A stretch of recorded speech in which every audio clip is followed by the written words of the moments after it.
करके अभी रणनीति है। बहुत अच्छी मुलाकात रही और महाराज जी ने बहुत आशीर्वाद दिया और उन्होंने कहा कि बहुत अच्छा आप लड़े चुनाव, बस आपको आजमगढ़ छोड़ना नहीं है। और ये बात पहले भी मैं कहता था कि मैं जीतूं या हारूं, आजमगढ़ की जिम्मेदारी अगर मुझे दे दी है पार्टी ने कार्यकर्ता के रूप में, तो मैं छोड़ने वाला नहीं हूँ। मैं यहाँ रह के और जो भी विकास कार्य है उसको आगे बढ़ाएंगे, क्योंकि देखिए केंद्र में भी हमारी सरकार बन गई और प्रदेश में हमारी सरकार है ही।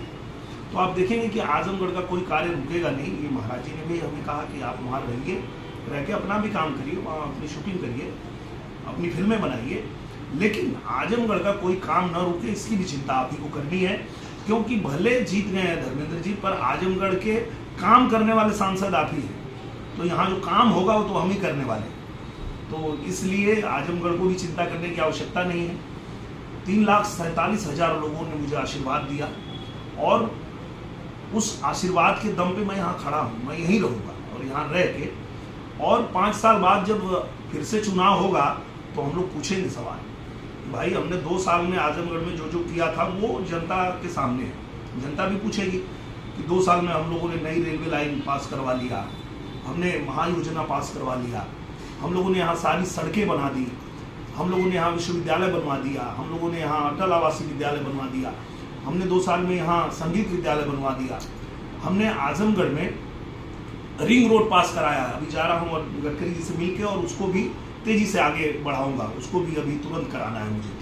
तो ये सारा काम, और मैं कोशिश ये भी करूँगा कि उनको ले आऊँ आजमगढ़, ताकि आजमगढ़ के जो और भी जो बड़े बड़े कार्य हैं उनको भी हम लोग करवाएं। तो ये जीत और हार ये तो होती रहती है, पर जब आप जनता के प्रतिनिधि के रूप में उतरे हैं, आप चुनाव लड़े हैं, तो आपका काम यही होना चाहिए कि आप जीते या हारे जनता के बीच में रहें, उनका काम करें। और वही हम लोग करने वाले हैं और यही हम लोगों को सिखाया भी गया है और यही भारतीय जनता पार्टी का हर कार्यकर्ता करता है, चाहे वो जीते या हारे, वो जनता के बीच रह के जनता का काम करता है और वही हम लोग करते हैं। धर्मेंद्र यादव जब जिस दिन चुनाव जीते थे उन्होंने एक बाइट दी थी मीडिया को, उसमें कहा था कि मैं दिनेश लाल यादव के उज्जवल भविष्य की कामना करता हूँ, वो तो गलती से राजनीति में फंस गए।